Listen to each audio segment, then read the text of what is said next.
मित्रांनो, तुम्ही काही पहा किंवा नका पाहू, पण हा पिक्चर कधीच, कधीच, कधीच सोडू नका.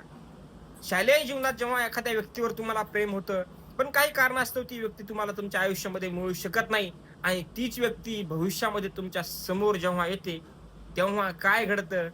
प्रेम सक्सेसफुल न होण्याची कारणं काय आहेत? दोघांचं एकमेकांवरती प्रेम होतं, पण नेमकं लग्न का होऊ शकलं नाही? नेमक्या गोष्टी कुठे चुकल्या? ह्या सगळ्या गोष्टी जर तुम्हाला पाहायच्या असतील, तुमचं जुनं प्रेम तुम्हाला आठवायचं असेल, तर हा पिक्चर तुम्ही नक्की बघा. मित्रांनो, या पिक्चरमध्ये कुठेही फाईट नाही, कुठेही राग नाही, चिडचिड नाही. फक्त आणि फक्त इमोशन्स आहेत. प्रत्येक ठिकाणी साधारण तुम्ही 3 ते 4 वेळा हा चित्रपट पाहून तुम्ही रडताच रडता. शेवटचा सीन जो एअरपोर्टवरचा आहे ना, तो तर तुम्ही पाहायलाच पाहिजे. ज्यावेळेस हिरोईन हिरोच्या डोक्यावरती, डोळ्यावरती हात ठेवते ना, त्यावेळचा सीन पाहून तुम्ही रडल्याशिवाय राहणार नाही. चित्रपटाचं नाव आहे 96. तुम्हाला प्राईम व्हिडिओवरती हा पिक्चर पाहायला भेटेल. नक्की पहा. पिक्चर कसा वाटला तुम्हाला कमेंट बॉक्समध्ये नक्की सांगा. हा व्हिडिओ मित्रांना शेअर करा.